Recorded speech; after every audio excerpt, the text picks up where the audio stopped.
purpose of the podcast is just to share information with people that they can use to inform and like empower themselves so they can be better for personal protection and just better citizens of the world. That's one of the reasons I want to have you on, because, you know, we've been, I should start, let me see, make sure I'm recording this. Oh yeah, we're already recording. We've been playing like footsies and talking online for a while now. I know just from the cursory interactions of interacting and seeing what you're doing that you're a solid dude, and we have some overlap and like common missions. So I wanted to have you on just so we could talk, and hopefully from our conversations add value to other people and the community at large, you know? I call this Success from Within podcast because all success kind of comes from within. You got to be your own little catalyst to be changing the world. And that's pretty much the basis of it. So every podcast I have, we go over some sort of like literature or article, so that it's not just two people, you know, shooting from the hip and gossiping or bullshitting. It's something that you look at and once again, further educate and build on their own skill set, you know? Yeah. So if you want, whenever you're ready, you can introduce yourself. I don't want to do a bad job introducing you, you know, selling you short or some shit. But I know that you have been doing civilians instruction amongst other things. If you give a little bit of your background and then what you're doing nowadays, that'd be fantastic. Okay. So Z Durham, Z is short for Zavon. I've been called Z for a long time now. Essentially, I've been military most of my adult life. I'm retired from the military now. I started out in the infantry and then did over 10 years in special operations as a Green Beret in the U.S. Army. Once I got out in 2016, well, let's go back. While I was still in, I picked up on Jiu Jitsu and MMA and started fighting while I was still active. And then really got into Jiu Jitsu and got pretty much while I was active, I got my black belt in Jiu Jitsu. I think I got it while I was still active. Huh? I didn't know you were a Jiu Jitsu black belt. Yeah. So I still teach twice a week at a gym that I'm partners with. Like I don't have time to put a lot into it, but I still like to teach and stay current. But so I do that. I did that while I was in the military, got out and retired in 2016. And then I went immediately and worked at a factory because ever since I was a teenager, I was in the military. So before that, I worked as a steel fabrication guy, and I worked at some, you know, a couple jobs here and there, Little Caesars. Is that a steel fabrication? Is that like spot welding and stuff like that, or what is it? Yeah, I wasn't a welder. I was the saw man, so I would cut all the pieces, and we did steel fabrication for like carousels and different parts and things. I was a young around the world, Z. Yeah, well, I was just doing whatever because they paid me, and I had to travel a little bit. Yeah. So I enjoyed that being a teenager, but I was a criminal kid, man. So I was getting in trouble all the time. I had to leave South Carolina, where you visited, I think, Greenville, near there. Oh, yeah. I go there a couple of times a year to see my friend Chris Lyles. He has South Carolina Gun School. Yeah, I taught there. I taught a little class down there.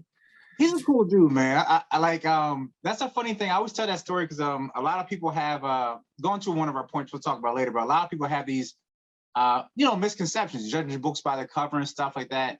And you know, you're looking at Chris, not talking to him, just looking at his appearance, quote unquote. He's got a big beard. He might take you as a redneck or some other type of white undesirable, but you talk to him and he's the coolest dude ever. Like real open, real giving, you know, just he's a solid dude, man. And we had an interesting interaction a couple years ago at Train and Learn, where I went to South Carolina first time in Greenville, and we were doing some stuff, you know, off the beaten path. And I showed up in like a little rental, you know, and he's just like, yeah, that's not gonna make it where we need to go. And I was just like, can I get a ride with you? He's like, yeah, no problem, man. And I wind up having an issue with my flight where I missed it, and he let me stay with him for an extra night, like in his hotel and stuff. So I said, you know, since we shared a bed together, like he and I, you know, we consecrated our relationship. He's in with me, man. I've gone out there and visit him for the holidays and his family. I cook mac and cheese for him and stuff. So me and Chris are like, you know, blood in, blood out. Like he's my man, you know. I see him, man. Look, posting about not Train and Learn. Yeah. And I didn't know he was that involved in the community till after I'd already taught there, because I reached out to him because I just looked, because I'm from Greenville. My grandparents were doing bad a year or so ago. And I reached out to some range. I was like, well, while I'm down there, let me go ahead and teach a class. So Yeah. I already knew I had some people down there asking about it. So I reached out to him. I was like, hey, man, this is me. I didn't know if he knew me or not. I don't think he did. And I was like, hey, this is my credentials. You know, I wanted him to know that I wasn't just any old body just trying to come in there and get on his range. So Yeah, I was there's a like, lot of people who print out an NRA certification, just try to run courses everywhere. right. So I was sending him, like links and, my background, and I was sending him, whatever made him give a warm and fuzzy. And Yeah. he said that I could come down. We agreed to a price. And I talked down there, and he was, back in the pasture, he got to drive to the pasture. So it was cool. And he was a cool guy. And then I followed him on Instagram, and I've been, following him ever since. And I really like the vibe he's putting out in the community. I like the diversity that's involved. And I know that's some cliche bullshit people trying to worry about. It's one of those trigger words where you don't want to kind of even say it. Well, it's misused nowadays. Yeah. But at the same time, it has its value too, because a lot of people, for one reason or another, they feel that they have to be in certain groups or they're not accepted in other groups, And with anything, it's kind of like, you make your own path, not everyone's going to accept you everywhere, but at least you know where you are accepted or not. Not everybody's going to call you friends or family, but you have to venture forth to even find it, Yeah. I cut you off. I'm sorry. You're talking about your background, how when you got out, you got back into doing still work. You worked at Little Caesars for a stint. And that was before I went in the Army. I was in Little Caesars and all that stuff. Went to the Army, and then when I got out, I just wanted a regular job. So I went to a factory called Bridgestone Med Alpha, where they make steel cord for tires. Okay. And I was like, I want to work. And they put me in charge of a shift. They call you a coach, but it's like a shift supervisor. So you're over like 20 people running a shift, and you got to keep them on task for their production every night or day. You had swing shifts. So I did that for a year. And then I was like, I worked harder there than I did in the Army. Seriously. A funny thing, like I worked as a Leo, and like I worked as a teacher for almost 8-9 years doing high school. And working as a teacher was by far the most stressful, ridiculous thing I've ever done. I was like, I gotta get out of here. I was getting gray hairs and stuff. I was like, as a cop, if something's going bad, you can call her back up. You got support at the station house and stuff. But as a teacher, like it's all on you, and gives a fuck, and appreciates you. I was just like, oh, fuck this shit. You got 30 different personalities. Mm-hmm. It was rough. And I got a bunch of teenagers. I can't even imagine having a whole classroom and dealing with multiple classes throughout the day, and you don't know what kind of mood they're in. And nowadays kids, they ain't got no emotional control, man. They just wow. Oh, negative. No, negative. So all right, so you got out, and then you said you wanted that. Yeah. But so I got involved with a partner at a company called Asset, Advanced Security Services Evaluation and Training, and I was helping consult with them and do different things for them for security and for training. And then I became the vice president. So I'm a partner in the part owner, and I'm the vice president, and that's what we do. Static security. I train my security, and if I do organizational training like we do for 5th group, doing mobility, driving courses, off-road, and some police stuff, I go through them. And then Instructor Z, which is me, and what I put together is kind of like our civilian offering or open enrollment offering for that company. I didn't even know you had an affiliation with Asset. I wasn't even aware of it. Yeah, so that's my company as far as like legit company, and it covers everything that I do here.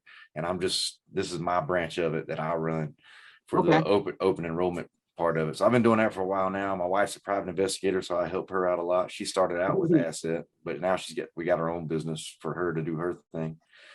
And just been teaching. I love teaching. I love passing on knowledge. I love really another cliche way or phrase is empowering people, but I feel like but I mean that's what it is, man. Like for one thing, I didn't know, like me and all my siblings, we have a pretty high level of confidence, and we're not afraid to assert ourselves, be it in a good situation or a bad situation, to stand up for stuff. And like talking to other people as I got older, like a lot of people aren't built that way or aren't empowered that way. Like I wasn't afraid of like conflict too. Like most of my fights growing up through adolescence was helping out other people getting jumped or bullied and stuff like that. And I just thought that's what you do, you know, like I don't want to get jumped and stomped out by 3 dudes. So I'm gonna help this dude get off of the floor and shit like that. But it's really interesting that a lot of people have different experiences and walk through life differently. And then once you show them like you don't have to, you know, walk by meekly and like be afraid of people and like look down at the ground, and you can actually assert yourself verbally, not always about like, you know, physical violence, but just even the way you carry yourself, where, as you know, predators look for prey. So if you don't look like prey, they won't attack you a lot of times, you know? They'll do that extra math, like, I don't know if it's worth the risk. And doing that and seeing how people move differently through life is empowering. It sounds super cliche, but it is. It can literally change someone's whole life. Well, when you're born, especially, you know, we can talk about backgrounds or whatever, but I've been putting a lot of thought into this myself, and it wasn't my fault necessarily that I didn't believe in myself, because when you come from broken families and you come from whatever, and people, what you know of people at a young age is distrust, and that they fail you, and that they abuse you, or they let you down. So that paints the picture for how you look at everybody, and including yourself, right? So you're like, you don't trust anybody, you only do it yourself, you're hard-headed, and then, but you also put yourself in a box like, hey, well, this is what I'm destined to be, like this. And I heard Tony Robbins one time, you know, the big motivational speaker, Tony Robbins. Tony Robbins, fantastic, man. He's awesome, but he talks about people thinking they have a blueprint that they have to go by. This is a blueprint. This is what I know from childhood. This is my measure of success. And if I don't meet this blueprint, then I don't mean anything. They don't have any self-worth or value. So we make our blueprint based off our experiences as a young child. And my blueprint was, people ain't worth a shit. I wasn't worth a shit, right? And you sell yourself short.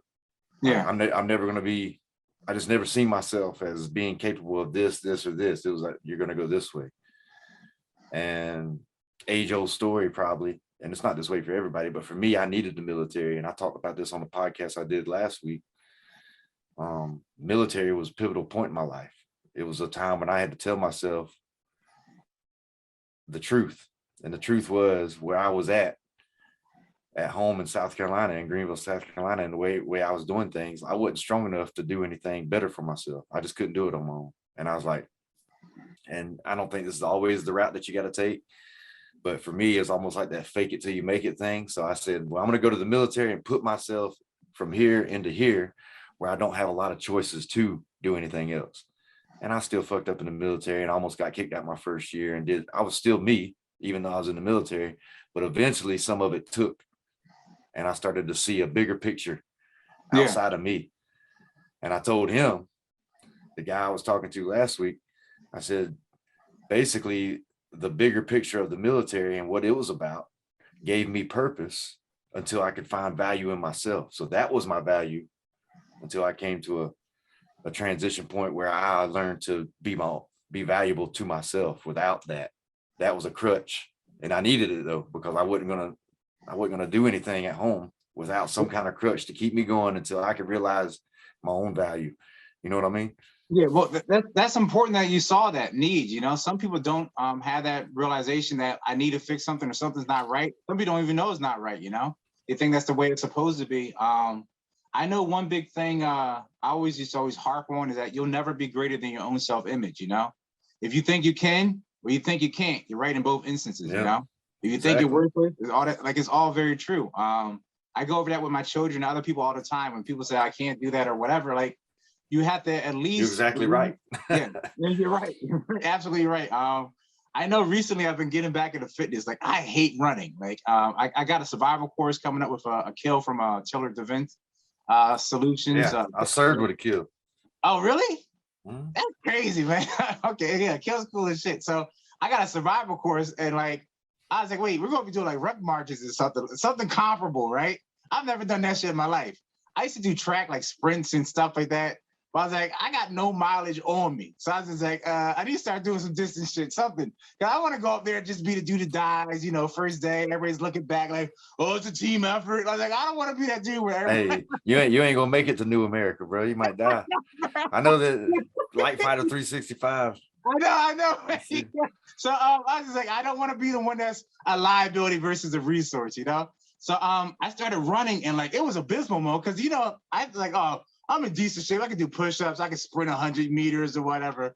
I started doing a couple miles. I was running like 9-minute miles. That's walking pace, bro. It was rough. It was rough. But then like after a while, like I stopped making excuses for like, oh, it's been so long or whatever. I was like, my new goal is an 8-minute mile. Then I made that. Then I was like, my new goal is get under 7. I just made that. So it was like, until I start actually setting the goals and be like, all right, fuck excuses, just do it. Then I started to actually make it done. You know, I had all these excuses like, oh man, it's too humid today for a run. I can't go out today. Like, just start running, and then I'm doing it, and all excuses don't matter because I'm actually in process at that point, you know? And then at that point, it just becomes completing the task, you know? Which is a different type of fortitude. So it's really important how like a lot of people don't realize how important the as you said, gaining purpose for yourself. Like even if you're in a fight for your life, you know, you have to have drive to keep you engaged in the fight. You gotta have drive to persevere through. You gotta have drive to stay focused. If you don't have a goal and a purpose to what you're doing, all that's just gonna fall apart. Be that someone trying to harm you, be that, you know, when you're in a firefight or whatever case may be, you have to have a concrete purpose and know that you are committed to it, you know? I know in a lot of your stuff you share from your clips and stuff, you talk about, you know, fighting hard when against adversity. You do a lot of stuff from what I've seen where people are tired out and they still have to apply themselves. Can you go a little bit over some of that stuff and like what is the rationale behind it and how are different ways you test people? Because a lot of times for myself, I run into a lot of difficulty, for lack of a better word, given a scenario where people can pressure test stuff. If you don't pressure test it, it means absolutely nothing. If you have a passive partner and they know what's going to happen, they're going to fall down before you even do it. You know, I have boys that do with like fake martial arts and fake Krav Maga classes. If they know the drill, they're going to comply most times.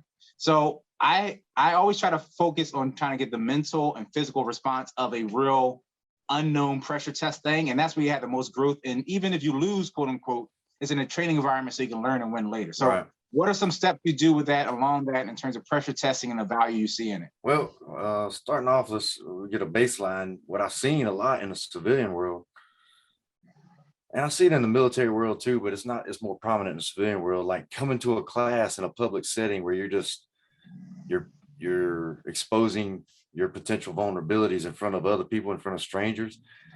That surprisingly, well, I guess it's not surprising. I had a long career of being in front of other people and having to be part of group dynamics involved in training. So I built composure, you know, and I was conditioned in that realm or that environment. So I had forgotten how unfamiliar a lot of civilians are with that type of world. You know, they hadn't been in an organization where you had to be in group dynamics a lot in training and other things. So I started seeing that civilians, even police officers, because they don't have as much training in a group dynamic as they need.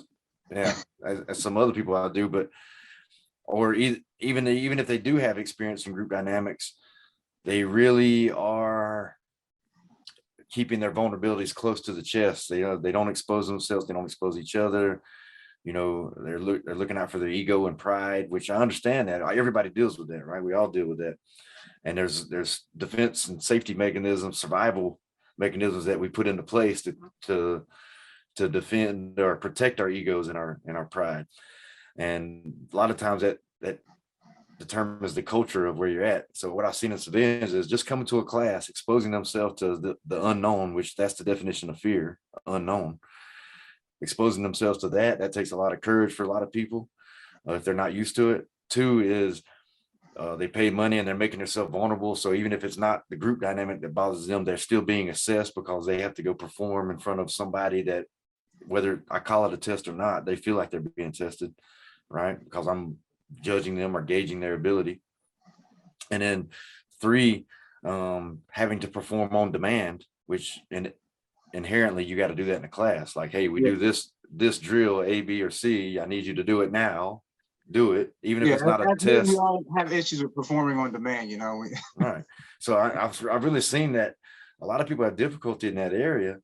And so I started focusing on, I'm one of those guys that I have a good idea what end state and what kind of training that we're going for, depending on the class. But I'm also very focused on the individual audience. right? I really pay attention to what I see in people. It's just How in they're me. receiving, how they're receiving and stuff. Yeah, how they're receiving stuff, how what I see in them as far as that I can empathize or sympathize with, that I've seen in me, because I've experienced a lot of things and I've been able to be honest with myself after a while. Anyway, it took me many years, but I'm 42 now. I'm a little honest with myself, which still I see people that are older than me that are still lacking some of that self-honesty, some of that ability to be transparent because of something in them that says, that's something to be shameful about, Yeah, being or you're vulnerable and doing it embarrassed. with ownership is a real hard thing. It is hard, man. And especially if you're still operating off a blueprint that says you're not living up to this blueprint. And I say throw away that fucking blueprint. I mean, obviously we want to be good to others and whatever your definition of good is, but we want to take care of ourselves and do this, that, and the other. But some people, especially they get around me or guys with backgrounds, and they think that, well, I'm not as good as you, and they automatically start putting themselves down a rung and like, well, I haven't done you, and they're giving me excuses and they're giving me things like, or apologetics. Basically, I haven't done what you've done. And like, all that shit aside, man, we don't even need to talk about any of that shit. I'm just doing what I'm doing. You doing what you're doing. I don't give a shit about any of that because it don't mean anything to me. Whatever the work is that you're doing now, that's what's important. Whatever I did before doesn't matter. What are you doing now? That's it. Yes, if you put in certain work or do certain things, they're going to give you certain attributes or skills in certain areas, but that's all possible for anybody. And I want to encourage people that I don't give a shit who you are, where you come from. I know for a fact, and it took me a long time to come to the realization of this because I had to be honest with myself and accept my own limitations and my own failures to have this objective point of view. But I know for a fact that anything possible humanly is possible for anyone. That's Yeah. it. Like some people are better No one's athletes, some special. people are whatever, but No one's you work special. hard. Yeah. Yeah, That's another thing too that used to always piss me off when someone's like, oh, you're so talented, or oh, you're so lucky, or like whatever, like you said, like sort of excuses. Like you put the work in, you get results out. Like it's it's pretty formulaic. It might take a little bit longer for different people, whatever, but you still put concerted effort in, you get results out. Yeah. So I mean that's a big thing too. Like I've been in like martial arts like for most of my life, like over 20 years. And one of the first things I learned like was like removing like your ego, because like if you have your ego, you get in the way yourself. You're afraid to do things. You're overcritical of certain things, and really it's about growing. Your ego can really be a really big liability. It can get you into things where you don't have to even react. All sorts of stuff. And you got to have there's a term I forget where I even heard it from. But it's called emotional fitness. Knowing like having emotions is human, but knowing when and how to use them or not to use them, being angry, being sad, being empathetic. Like I can empathize with you, but at a certain point you're just a threat. So I just got to take care of the threat. I'm sorry, but I'll render aid afterwards, Yeah. I'll try not to disfigure your face more than I have to, but I got to stop the threat. And it's really funny because outside of certain circumstances, people especially with our modern society, people don't have these different types of, lack of a better word, real or primal interactions where it's not about like your age, your race, or whatever. You're just dealing with certain situations, even with nature, you go out and you're dealing with stuff. You're not like, getting dehydrated, walking into the desert because nature hates you. It's because you're in the desert, you didn't prepare properly and your car broke down and now you're getting fucked. Like, it's just the way things are. Yeah. So you just got to deal with it. I wanted to go. I wanted to talk about a few of these points that we talked about, like some of the props. Remind me if I forget about the black instructor thing, because I was thinking about it and I had some interesting thoughts on it. I want to get into it. I want to talk about it. Yeah. All right. So let's do that first, because I have like the memory of a goldfish or Alzheimer's. I'll swim around the bowl once and forget where the fuck I'm at. You like Dory on Finding Nemo? Yeah. But I never found it, bro. Like, huh? What am I doing, bro? It's horrible, man. So all right. So funny point is, we were talking about Greenville, South Carolina, and you and I were talking offline about some stuff. And one of the things you mentioned was like, I forget exactly what it was. It was something like, why do black people, or like what I think about black people looking for black instructors, or something like that along the lines, like why do they see black instructors or something like that. And I was thinking about it, and like it's like from my experience, like, all right, most of my clientele's Black. The demographics of Philly is pretty diverse. Black people might be about like 40-50% depending where they're at, but at no point are like white people in a minority, you know? But a lot of people, like, I know for myself, there's certain gun ranges I won't go to because I've felt uncomfortable there. And granted, I'm a pretty easygoing, comfortable guy, but asking questions like, you know, what I need this gun for and other stuff, like it's weird, like questions I had, like stuff like that, where it's just like, there's no statutory reason to ask these questions. So what policy are you acting on? And like, for me, I'm easygoing and shit like rolls off my back like a duck, water off a duck's back, you know? But certain people, depending on how they feel, they're already uncomfortable about guns. They don't want to be seen as a criminal or whatever case may be.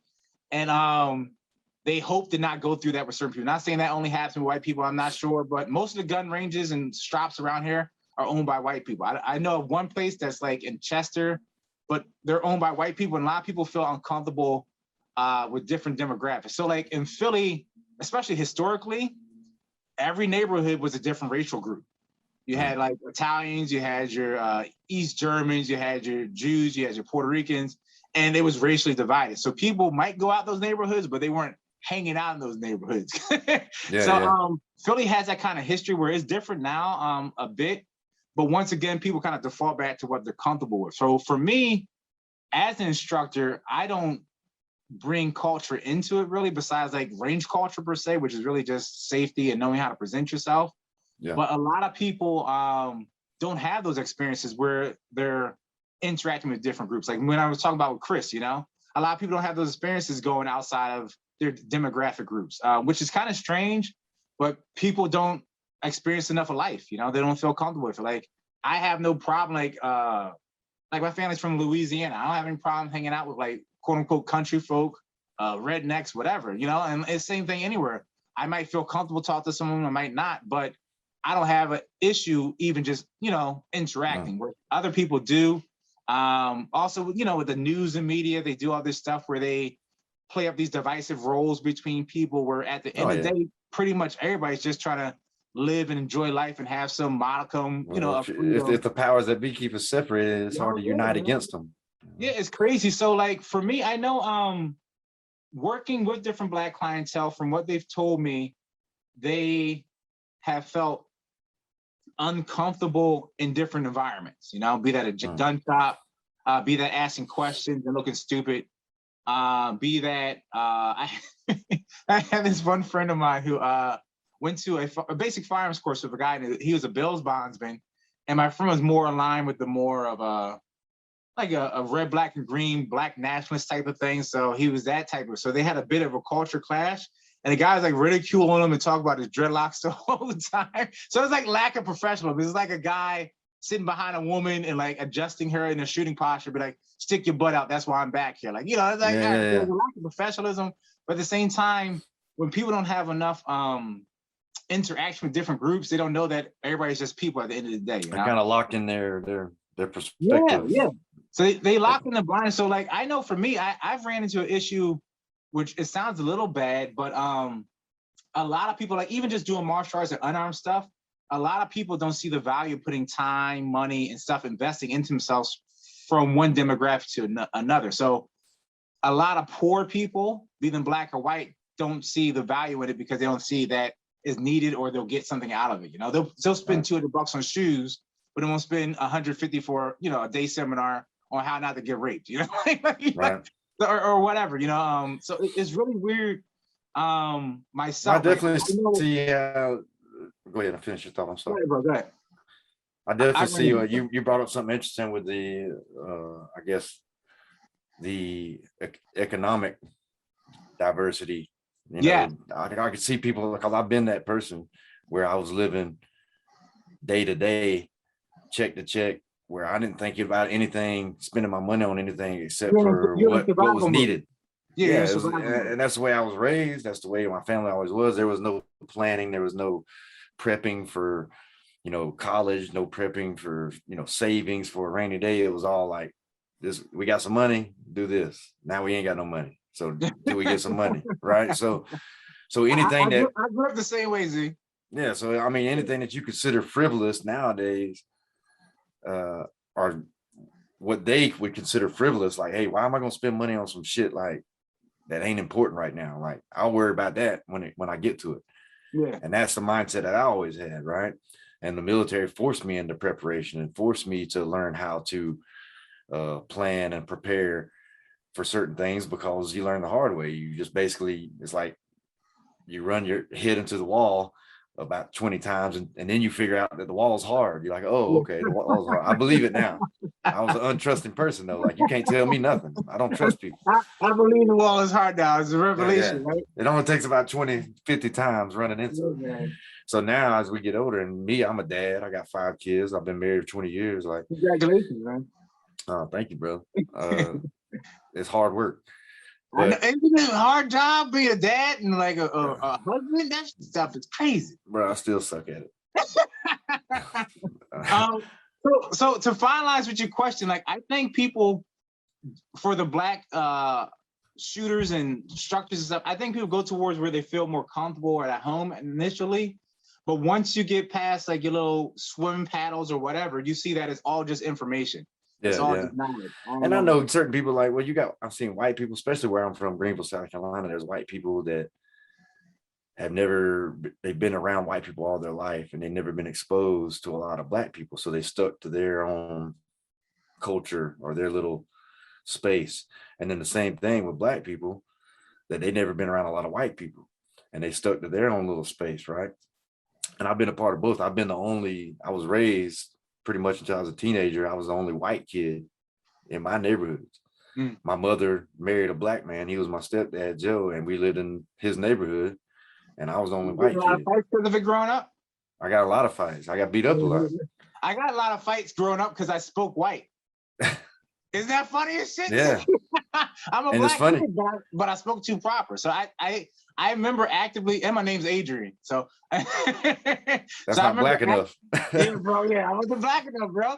So I remember actively growing up, like changing the way I spoke so that I would stand out less. And then like I even took on a fucking nickname for a couple of years because I was like, I didn't want to keep having to fight people because it got old, bro. It got so old, man. Well, and you understand, in a poor neighborhood, it don't take anything to try to fight. Where everything's competitive, everybody's always trying to assert dominance. And it's also a neighborhood that's economically challenged, also emotionally challenged, because there's not a lot of solid families to teach emotional maturity. Like my family, it was broken, and my mama was crazy anyway, but you don't understand how to deal with emotions. So what do? You err on the side of like an animal survival type mindset, meaning, hey, I got to be dominant in whatever environment I'm in. And if I'm not dominant, I'm looking for ways, opportunities to get mine. And everybody was asserting themselves. So either we're beating each other playing basketball or boxing in the yard or playing football or racing in the streets at the bus stop. Like all things I did, yo. Yeah, all the competition, you know what I mean? You're always trying to get, because you didn't have the maturity, you didn't have the self-love. You had to keep trying to prove yourself and stay. You're always trying to prove yourself. Yeah. And that's why I think, part of me, one theory of mine is that's why they talk about Black people are such better athletes, is because, physiology aside. We got extra muscles, man. We got extra leg muscles. Yeah, whatever. And I don't even care about that. I think it's the culture. I think it's the culture because they constantly push each other to be better. Right? Well, there's a funny thing. When I was in high school, one of the coaches said in track that Black people got extra, like, let's say a white guy has 30 leg muscles, Black people have 34 leg muscles. That's what I heard too. This is in high school, bro. This is in high school. And that's the old nature versus nurture argument. I know. And then what's another thing? The competitive stuff is interesting. And nowadays they don't want people to be competitive, which is crazy too. It's a natural. I mean, it's a good thing. I mean, everything's about balance, But at the same time, it's natural to want to see what you can and can't do. It's natural to push your limits. Like I have my children, and with children, they push the boundaries all the time. You can't like, oh, how dare you try to they're seeing where they're at in the world and what works, what doesn't work, what works for them, what works in different environments. Yeah. So it's all very natural. Well, I think it's like the way America does with sports. We put it under such a microscope because this used to be, and I thought about this with other people too. Like sports we're such a first world country that we make sports It's its own thing now. And it used to be a way to keep the warrior class in Oh yeah, shape sure. when they wasn't fighting, you know what I mean? So now it's just its own thing. I got Go my ahead. partner Dante. He's going to be joining for a Okay. little bit. Okay. Yeah. But it's Sure. really funny how, as we were talking about, even like for like fights and stuff, fighting and that type of energy is natural in every place, every other stratosphere of nature. Animals always test themselves, they always evolve, like it's natural. But if you use any sort of force, you're automatically relegated to being a criminal. They associate force and that stuff with being amoral, where it's just, once again, another form of communicating. Like if I don't speak Farsi and you do something and I break your jaw, like, oh, whatever I just did, I know I'm not going to do it again because I need to get my jaw wired shut. I don't need to speak one word of Farsi, but whatever you just did just cause your jaw to get wired, you know? So, I mean, that's probably a extreme example, but it's another form of communicating, man. But that was the way we was raised. If you similar to mine, like we talked about, like if you, it was almost like prison rules. When I hear people, I watch some of the YouTube guys on from prison. Dynamic. Who was I talking to? There's some guy wrote like all these different books about his different studies on violence in prisons and how very complex the layers are, especially like assassinations and stuff and different things they do and like how they study. But like just the dichotomy, the fucking environment that those people live in and how it's crazy, man. What I like about it is there's no bullshit and there's no bumping chests in prison. Like when you're real prison, it's like, hey, you disrespect. You've already you've caused a catastrophic problem that's got to be taken care of. There's no like, I'm just gonna talk to you and we're gonna talk a little shit, but we ain't gonna do nothing. It's like, hey, you made a move, shit's gotta happen now. That's bottom line. Like consequences, you know. So I forget who it was, but one guy was talking about how he always likes to work out with felons and ex-cons and like we're going to gyms and stuff because they have amazing gym etiquette. No one's gonna come, you know, take your weights and throw something at, like they're gonna be very polite. Because they know there's consequences. There's extreme consequences to that shit.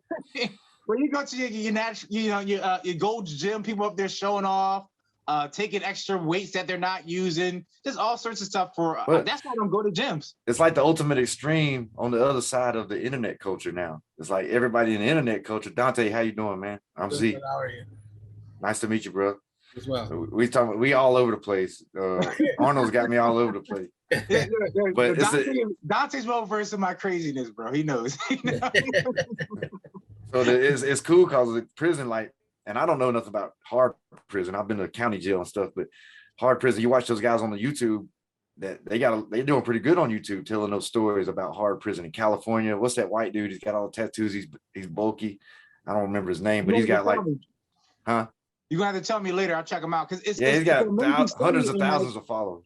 Yeah, but it's an amazing study in like human interaction in different types of society, man. Because that's one, like when I worked as a teacher, that was one of the biggest things that stood out to me. Young people nowadays didn't understand at all causality.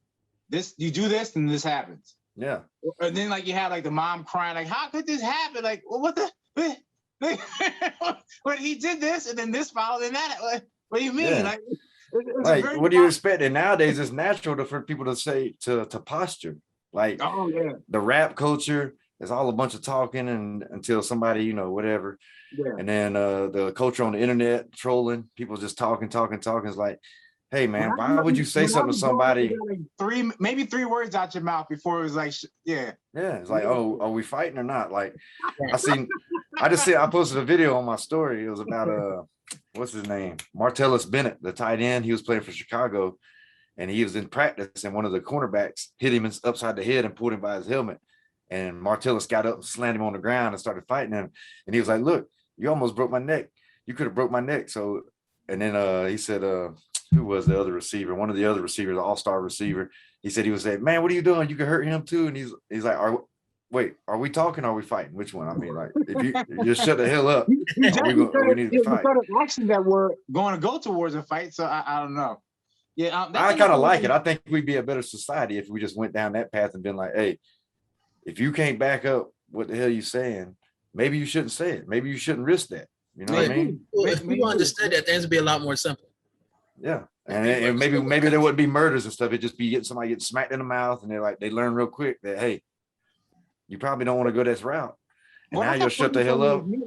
That's why one of the things I always stood up to was like bullies and racists really bad. Cause like, all those type of things with bullies and races or whatever, they keep escalating because they don't reach certain consequences. So like I would go out of my way to be like, hey, this is happening because like I would do like the whole moral of the story type shit. Like this is happening because you did this and did this. And this is actually me helping you out because now you're going to get an educational beatdown as opposed to someone stabbing you, running you over, lighting your house on fire. Like this is me helping you out, bro. Yeah, humans, it's the same story. It's the same story for all humans. As a baby, if a baby figures out that when they cry, you give them what they want, they're going to do that the rest of their life. I'm crying and whining, making a fuss till I get what I want because I understand that's what happens. Yeah. If you teach them that, hey, you can cry and whine until you do shit right and approach me properly with respect, right? You ain't getting shit. So you teach them that at a young age, you got to learn that as an adult. Some people don't know that as an adult. Like you act a certain way, this is what happens. Talking about like law enforcement, not even law enforcement, running in a bigger dog than you. If you stay and do certain things, then the dog's gonna bite you. So like if you're used to like whining and acting up or throwing a fit or doing loud outbursts, and someone says, hey, this is a command I'm giving you, and you're like, well, fuck you did it. Then you get slammed on the ground and now you got a broken collarbone. Like, well, you said fuck me and we were escalating, so I escalated for you. Like Right.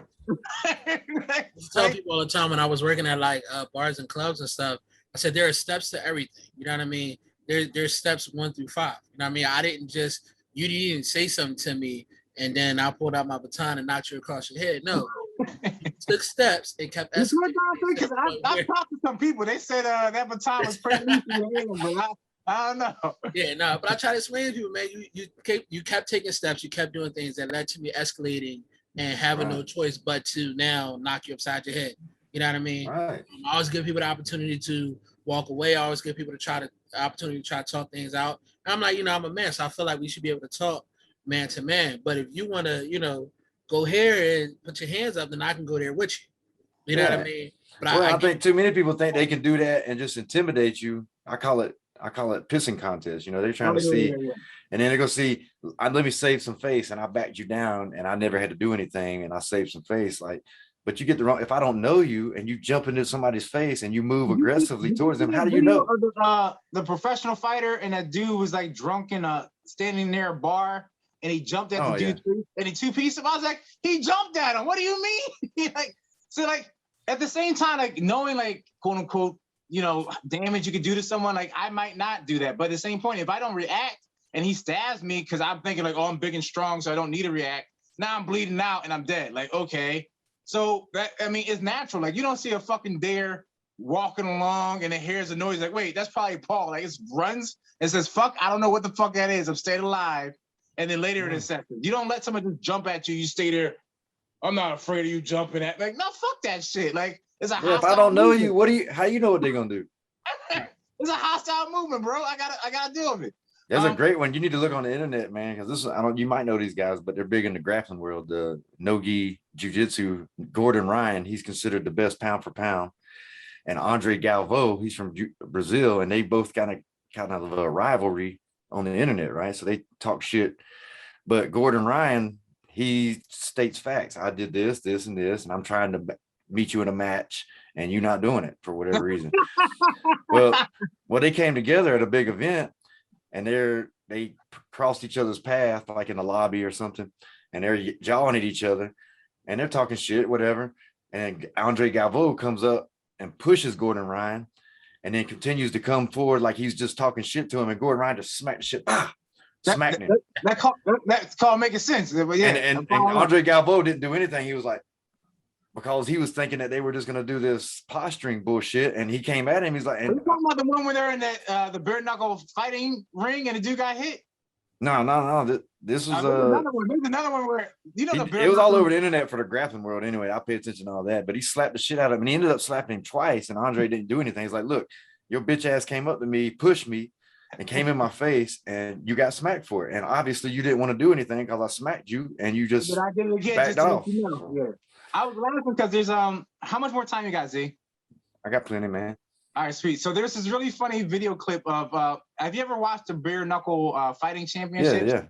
So this one guy came in talking real heavy and aggressive to this guy who just finished a match and was literally like, Yeah, he's in his face. Hector Lombard in his next match was going to come out, and he got up in his face real quick. He just hooked him. Boom.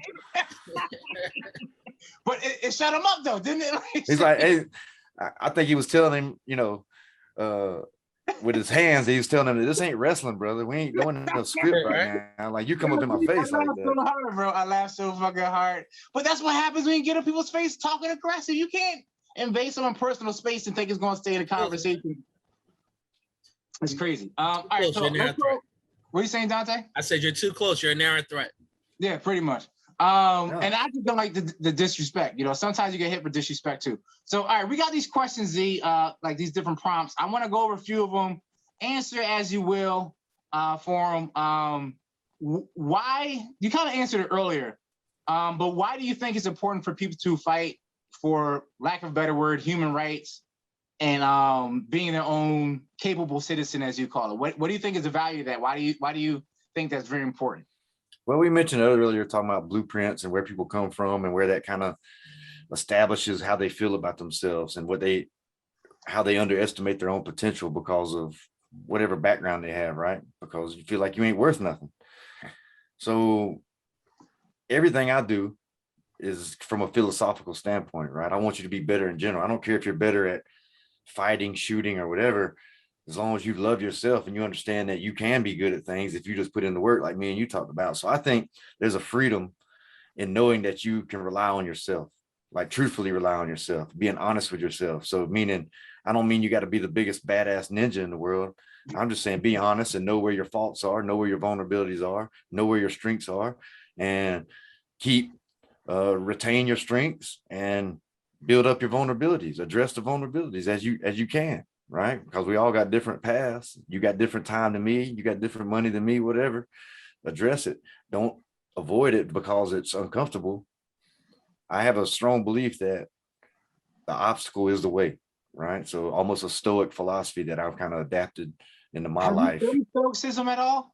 Yeah, I get into it. I'm not crazy in it, but I understand. I really believe in it's very reasonable and logical to me. Like, there's going to be suffering in life, so learn how to control you and your reaction to it, and understand that you're going to take things for granted unless you suffer. The Bible even says, hey, why do you think you fast? It ain't just about a religious thing. It's about, hey, let's remember suffering so you don't take for granted these things in your life. Let's remember what that feels like, because the only way to appreciate things is to understand the other side of those things, not having those things, right?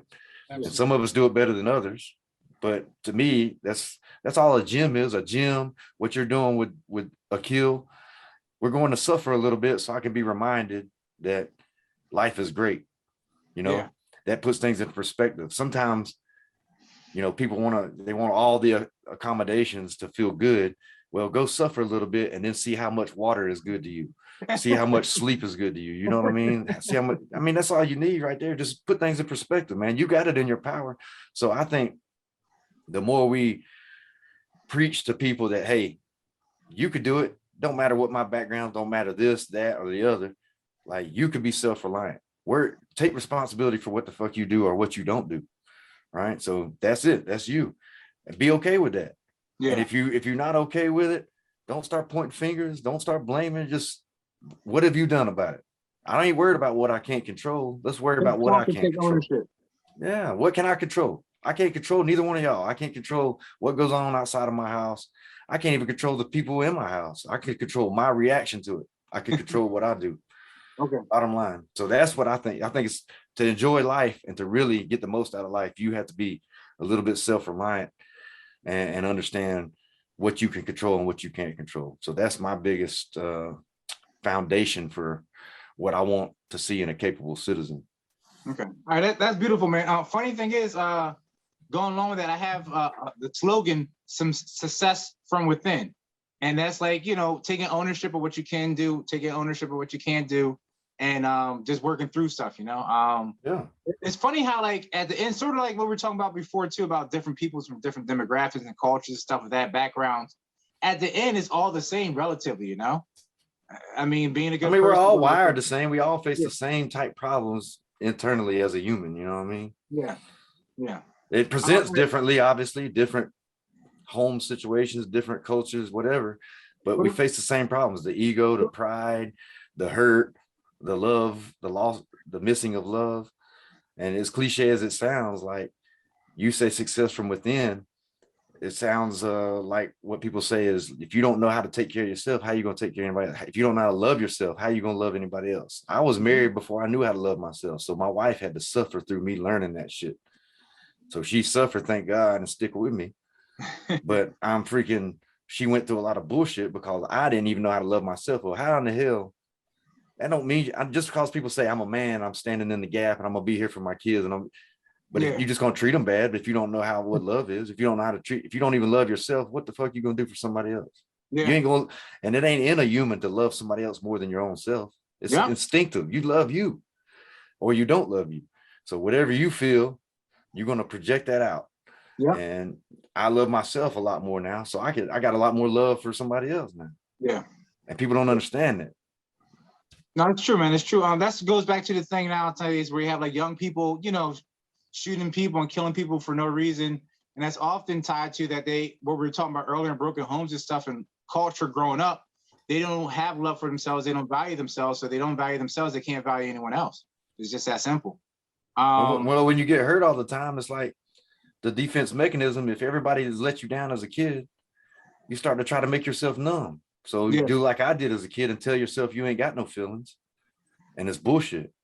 And you can do that for so long, but you still just human. It don't matter what you tell yourself. Yeah. It's a game until you realize that, hey, you do have feelings and you might as well get used to them. Because you can tell yourself you ain't got no feelings and that I'm a badass and I'll just kill you and not think twice about it. But you storing it, it's getting downloaded in your system. And it's going to manifest somewhere sooner or later, man. Yeah. Now, what are you mentioned in the beginning some of this different stuff that you do, but how can people reach out and support you for the Instructor Z capable citizen stuff? Are there other things outside that I mentioned that people can reach out for like trainings and other stuff? Like, what are some things you're offering now, and how do people reach out to you so they can partake in it? Yeah, I'm on Instagram and Facebook and all that stuff. Instructor Z, ZEE, and then I got the website instructorz.com. I don't need any support, man. I just want, like we're doing right now, professional to professional. Like I want to support each other. Whoever's got a good message, we reach out, we help each other. The deal is not just to promote me, it's to promote others that are helping build our community, build our capable citizens. You know what I'm saying? So it ain't just me that's got the answers. I ain't got no answers than anybody else, right? I'm still on the journey, just like you are. I might be a page or two ahead of some of these guys that I'm teaching, but they can reach out to me. They got questions. I always put it on social media. Hey, I'll do my best to answer questions. If you got random questions, of course, if you start aggravating the hell out of me and want me to tell you every step of your life, you got to pay me for that. You know what I mean? I'm not a life coach. Now, one of the funny things that I got two questions I want to ask you. So I grew up in an environment where there was a lot of violence. I've seen dead bodies before I was in double digits and stuff like that. I've seen shootings. I had people try to stab me. And this is all before, I was a young man even, and I know that gave me a certain perspective on how to deal with things in terms of, for lack of a better word, being conditioned around violence and being able to, when needed, ratchet up to a certain level of violence, And I know when I've been doing instruction with some people, if they have no reference point, it's very hard for them to flip that switch and be able to do things. So I was talking to one of my friends. Are you familiar with a dude named Jim Smokey West? No, I don't think so. All right, I'll send you some of his information earlier. But anyway, he's has a long military career, and he's basically like in South America doing the Contra stuff before there was formalized special operations and stuff. So he was there like in the early 70s doing all that stuff as it's forming up, and he's done all sorts of crazy stuff. But anyway, I posed this question to him and I said, do you think to be able to impact defensively a certain level of violence, you have to be exposed to violence? Do you think you could just be trained in it, or do you think you have to like live in it, sort of like even professionally per se? What do you think? Well, that's definitely a tough question. Yeah, I mean, it's a great question. And I, being that I'm not an expert on on psychology and all that. I just got my little bit of shithouse freaking information that I've gathered along the way. I think I've thought about that a lot because in my experience, I've got a similar background to you, Arnold, and I definitely feel like it benefited me for the environment that I was in, because you learn to be a little tougher. You learn to have the survival mindset. And it's just like animals, like we talked about. Like animals need to know that, hey, get caught slipping and you did. Like they need to know that as a cub or whatever they are, right? And unfortunately, as a human, we learn that sometimes. And you're like, hey, get caught slipping, or you be in the wrong place, you don't get out of the house when this is going on, then shit's over for you, or potentially. So I think it's good to have that, but I think to some degree, I think it takes away more than it adds for some kids, because here's my experience with it. It's certainly at a cost. Well, I posted some things too. Like I see on the internet, people acting wild in restaurants, like freaking just throwing a fit because there was some disrespect or some words, and they just start acting wild. And I think if you get to a certain adult age and you haven't learned to deal with that stuff and you're still on that same bullshit, it's going to cause more problems in your life. And I think when you come from something like that, almost what people would call traumatic, I think people overuse the word trauma nowadays. It's just life. It's just life experiences, yeah. Stuff happens in life. Like bullying. You're going to get bullied everywhere somewhere. Even as your boss be like, you're staying late today. Like, oh, fuck. Well, the problem is, I think, and that leads me to a new direction, is like, no matter what the trauma you experience, how do you process it? Who is helping you figure that shit out? Yeah. And use it in a good way. You still got to deal, you still got to deal with it. So if I'm left like myself, where I was like a latchkey kid, mama didn't really help none, and I experienced these traumas, but then I never just dealt with them, and I just figured out my own way to do it, which was to fucking just, hey, shut it down. I ain't got no feelings. I'm just gonna do what I want, and nobody tells me what to do. I'm hard-headed now because whatever, I can't trust people. That's going to cause a long life of pain and suffering, because you're learning everything the hard damn way.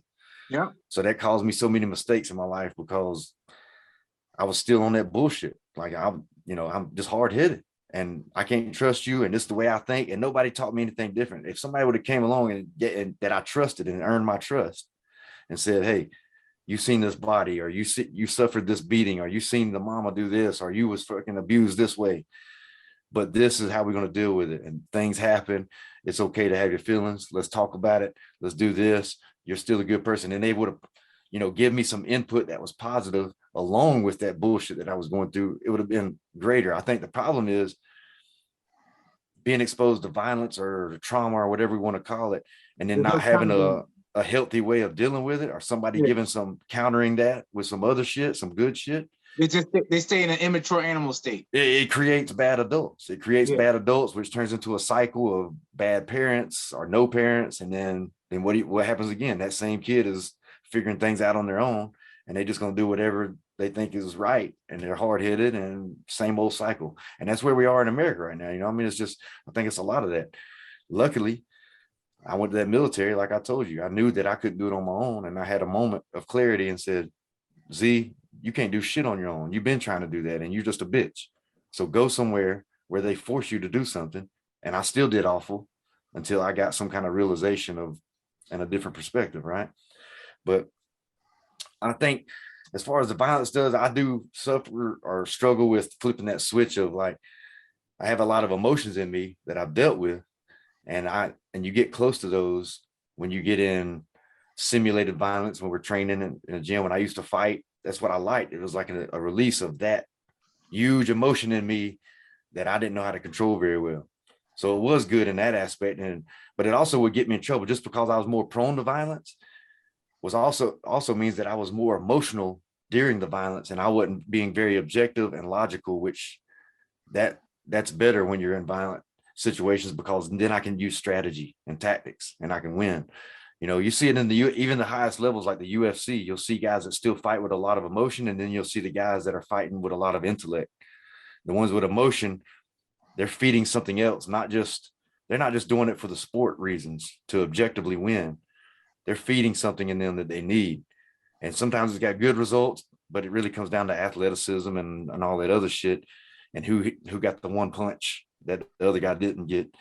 But usually the guys that are fighting off emotion, they get to a certain point and they plateau. They don't never go further. You get a guy like George St. Pierre. I love George St. Pierre, yo. Or Khabib Nurmagomedov, who is Yeah. very stoic, very, this is a fight. I do A, B, and C. I get this result. Causality, like you said. And they're not in there like, yeah, they get emotions like for excitement and all that, but it's not about, hey, I'm going to show him I'm a man. This is me proving that I'm a hunter. I'm going to show his ass that I'm better than him. It ain't about that. It's about objectively, I do this, this, and this, and he gets this, this, and this. That's it. And the results come when the work is done. Not because I felt, because you see people all the time. I'm in this fight for my kids. My kid did this, and I'm here to win. That ain't got nothing to do with you winning the fight, bro. That's great. If that helps you train. What do you think? We hear a lot. Dante can attest to this all the time. People in Philly say along these lines, I ain't no bitch. Like, oh, what does that mean about your brain rattling around in your skull because you didn't see the uppercut? You don't have to be a bitch. You're a human. It's the funniest thing ever. Like, Z, I don't know. I want to ask you this question, Z. Have you ever seen a man or woman? Have you ever seen someone win a fight when they went somewhere, but like, oh, somebody did this to my boyfriend or girlfriend? Like, I'm here to fuck you up. I've never seen anyone win that fight. Nah, I haven't. It's not very successful. What you say about my girl? It's always a bad situation. They start taking this shit off, getting ready to go right to sleep. What you say? It was just like in high school. I was the same way in high school. You know, you posture, hey, we just bumping chests until somebody does something. And it's like, hopefully you back down. Hopefully, because I'm not about that smoke, really. I'm just, I ain't gonna back down till you back down. I like the reverend hands, like you do a little sermon. Like I really. Oh shit, that's funny as hell. All right, let's get a couple more of these prompts real quick. All right, so you talked about why you got into instructing for civilian stuff. What do you feel yourself, or what value do you feel? It might be a little redundant, but what value do you feel out of instructing? Because I know for me, when I'm helping people, I'm happy because my old martial arts teacher used to say, like, for lack of a better word, warriors are the best like humanity has to offer because they become better themselves so they can be better for others around them. And I like that when I'm able to help people so that they feel empowered. Like you said, they have some more autonomy, and then they go out and they spread that shit usually, you know, they become better husbands, wives, sisters, brothers, whatever. What do you get out of it as being someone who helps facilitate that? How do you feel about it? What have you seen? I'm glad you asked it that way and posed that question that way, because I tell everybody, every relationship is an exchange. There's no one way. There's no, I'm just selfless and I just do it for you. Either I feel the virtue or I get something out of doing something good for somebody. I mean, it's always an exchange, personal or business. There's got to be an exchange. And being a teacher, you know, I get a bigger cause. That thing that makes me, I think every person wants to be as part of something bigger, because in and of ourselves, even if you love yourself, in and of yourself is not enough. It's like, hey, I'm here. I'm suffering through life doing this and ups and downs. Why? So you need a bigger cause. And my bigger cause is from the heart. I want people to know that you're worthy, no matter what your walk of life is. You're still worthy. You're as worthy as I am. You're just as valuable as me. I don't care what you are, what you girl, boy, black, white, poor, rich. Like, you're just as worthy as me. And I get out of me communicating that message. And you know what? The biggest thing in the past couple of years, me being transparent with people and seeing them, they hold me on this pedestal because of my background and whatever they think of me because of bullshit that's superficial. They hold me here, and then I tell them about how shitty I am, right? That I did this and I was this and this and this. And I love to see them soaking in the contradiction, right? And it's funny how much of a contradiction humans are, man. Yeah, like I try to tell you, look, I'm this way and I am a shithead. And, you know, I try not to get too much into my personal life, but I'll let you know that I was a criminal. I didn't care nothing about police. I didn't care nothing about soldiers. The day I went to join the military is the day I thought about it. There wasn't no other day before that. It wasn't Captain America freaking dream where my dad and grandpa was soldiers. It was just like, I needed to get the fuck out of here. I needed a paycheck. It was all about me. And I tell them, I joined the service for me, not to protect my country or to help you. Like, yeah, I mean, you know, whatever people want to say, I mean, it was still a risk, I guess, but I was doing it for me. I needed it as much as anybody. So I like to show them that, hey, man, I'll try to be transparent and say, hey, look, this was me, but that all that shit aside, I can still become a good husband, a good father, right? And a good all around human being, good neighbor, a good partner in the network that we have, right? I can be good at that because I worked at it and I've seen the consequences of me being a shithead, and it didn't feel good. And I came to terms with those feelings, and I came to terms with the love that I didn't have for myself, right? So that's the greatest thing I get out of it, just seeing people. Hopefully they get a glimpse of, hey, a shithead, anybody from any walk of life, even people that don't fit the mold that we think would be where Z is, they can still be there, right? You can still do this or that, right? If you just see yourself that way and realize that nobody's better than you and you're not better than anybody else. That's the bottom line. Yeah. I know it sounds cliche. That's some back to Tony that Robbins whole shit, thing. but it's the truth. Yeah, it goes back to that whole thing about you'll never be greater than your own self-image. And if you think you can or you think you can't, you're right in both instances, you know? That's the theme throughout.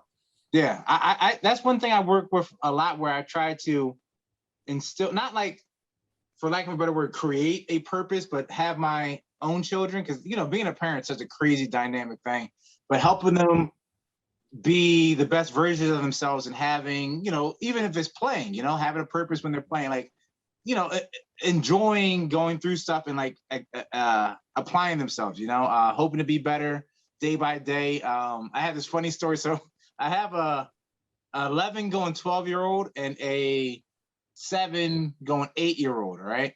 So the 8-year-old is probably like 70 pounds of pure muscle. They say he's overweight every time when he goes to the doctors. Is that, pinch him, please. Show me where some fat is. But he's super cool and he's super self-driven, but he's emotionally raw. So he could be bullied, he could be provoked, all that stuff. So we've been working on that. And his older brother's got very high interpersonal communication skills. Like, he knows how to play the room, he knows how to talk. Yeah. He's charming, huh? Yeah, and he's naturally athletic too. So he moves very well and he's deft and shit. So they're sparring and his brother's lighting him up, out fighting and shit, you know, like piecing him up. And his little brother's getting worked up. And I see he start going downhill. So I call a little time. I pull him aside, but hey, aside. Just grab him and hold him, you know. So I tell him, bite his ear. Yo, bro, basically. So he does like a little peekaboo kiss, and he cuts him off, and he starts manhandling his brother. He's like twice his size. And it's the funniest fucking thing ever. I give him ice cream the whole week, bro. I don't care about cavities. I don't care about all your baby teeth rotting out. You pissed through, you accomplished. And his brother was a little more pensive next time about all that trash talking when they were sparring. But he manhandled the shit out of him. My brother came to visit, and I got a heavy bag in the basement, and he was hitting on it. And he's like, "Who's hitting on the bag downstairs?" I was like, it's your 7-year-old nephew. Like, it's him.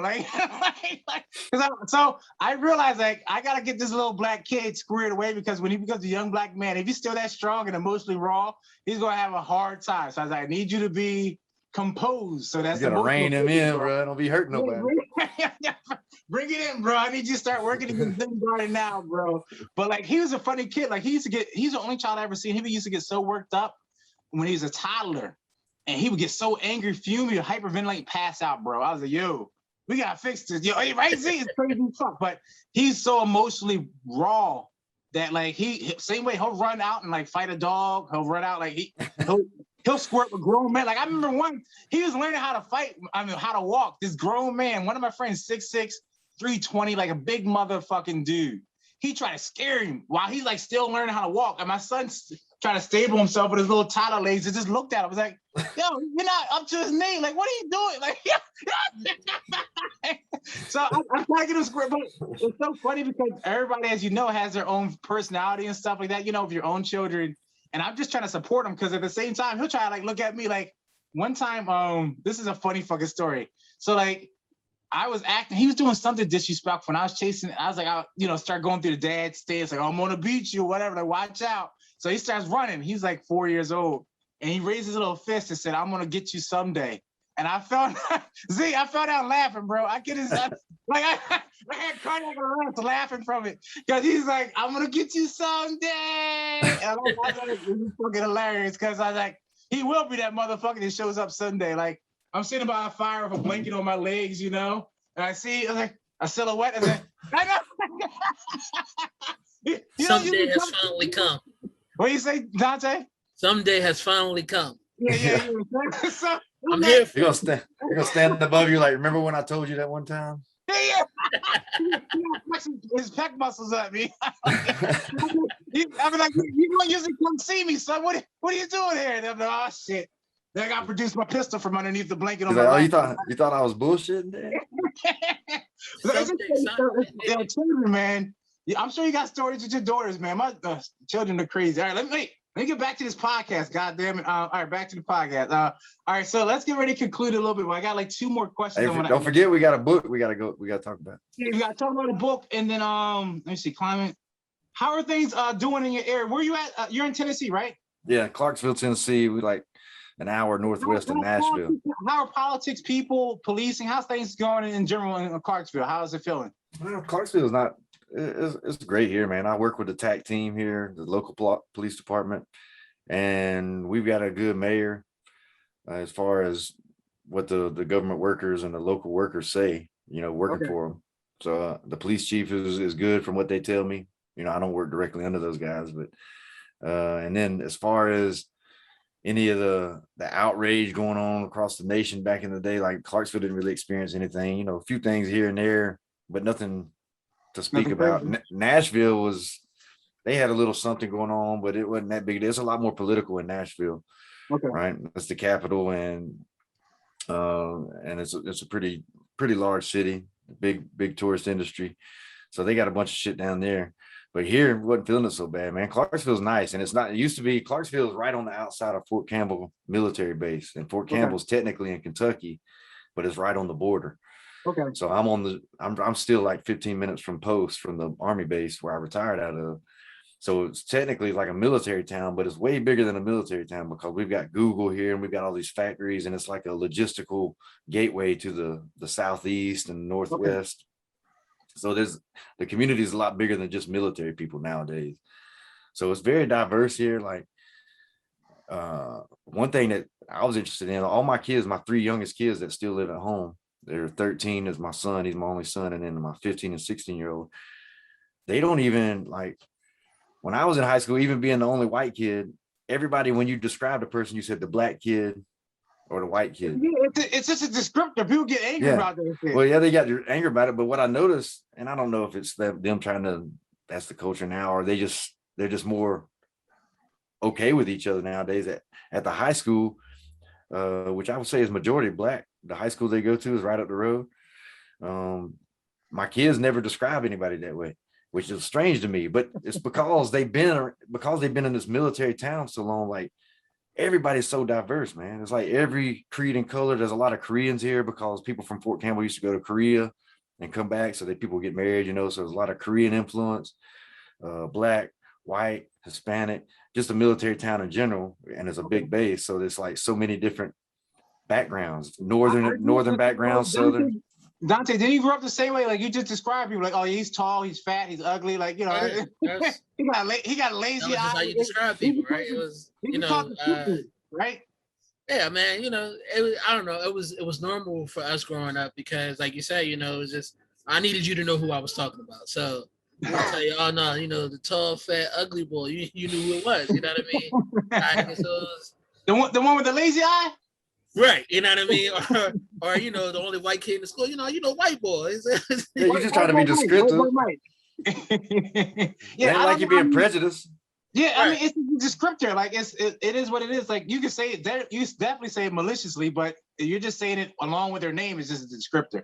I mean, when I was in the neighborhood, I was when everybody said the white boy, everybody knew who they was talking about because there's only one white boy in the neighborhood. Like White Meat was his nickname. All right. So what is I want to ask for people. I run into a lot of times where people like, oh, why do you need guns or why do you need to train? Like, I'm not a professional fighter. I've never sought to be a professional fighter. And I run into a lot of people where they say that's unnecessary. Like I laugh. One of the people I laugh at the most, which might kind of sound bad, I laugh at CrossFitters all the time. I say, you're doing all this stuff where you can like legit be an amazing combat athlete, but you're doing no combat. Why the fuck? This do combatives too, and then you can be fit. Like Like, What's why that not? show? Eastbound and Down. He's like, I ain't trying to be the best at exercising. That's what he's saying, bro. I mean, you being able to do like 100 pull-ups in like 10 minutes means nothing to someone uppercuts you. Well, to me, it's the new. It's like another branch of bodybuilding. Really, it's like I just want people want to, set themselves apart somehow, and it's really just a superficial way of doing it because it really doesn't mean anything. I'm sure some CrossFitters going to get really angry at me now. Say I'm not tough enough. I know I'm not tough enough. I'm just talking about combatives. That's all. Yeah. Hey man, something I've run into with like CrossFitters and everything is just the whole, the bigger I am or the more toned I am or whatever, the less people or the less likely people are, to mess with me. So it's really a reliance thing, on the way that they look and just being built and everything. They feel like I don't have to worry about how to fight or have to worry about the competitors because people aren't going to mess with me because I'm big. You know what I mean? Yeah, I mean that works until it don't. Yeah. And that'll work in a lot of situations, but like if somebody, we talk about like Arnold's going to be doing the end of the world, going to New America. In New America, people are going to try you if they need something. I need something. Like I got to get it. You know what I used to call them, Z, back in the day? I used to call them showcase muscles. They look real good. They can't do a goddamn thing. You don't mean nothing. People will give you, that's why everybody that gets bouncers and they get bodyguards. They want the biggest people.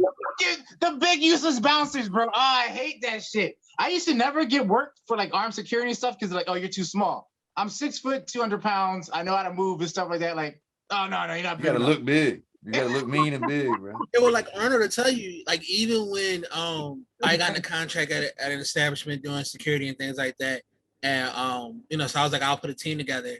The biggest guy I had was Adrian. You know what I mean? That's just because he was the tallest. And I even told the owner and everything because they, were kind of like starting to question everything. The last guys we had here, he had, all these big guys in here, all your guys are small. I said, yeah, but all my guys can fight. So all of my guys have a background in combatives. You know what I mean? Yeah. So I'm not worried about somebody coming in here and causing a problem, or I'm not worried about, and we also know how to. I know they all know how to deal with the situation. And we also know how to circumvent stuff before it happens. Like that one night we were working, their other team wasn't catching any firearms. We had like 6 or 7 firearms recorded in one night. It was only 4 hours. I was supposed to be there. They were having a couple events, and I was only supposed to be there for like 2 weeks. I ended up being there for like 6 months. Because I told him, I said the first night there, like Adrian just said, himself, he found 6 guns. You know what I mean? 9 including the knives and what else you find? Brass knuckles and all kinds of stuff he found on people. And I'm like, this is the kind of stuff that was in your establishment before I got here. You know what I mean? And my one guy who you said was too small found all of this. You know what I mean? Well, people don't understand. I'm in the security industry too now. Like I was telling Arnold, like we tell him that you're not just the criminal protection is like the worst case scenario. You're protecting image, you're protecting accident.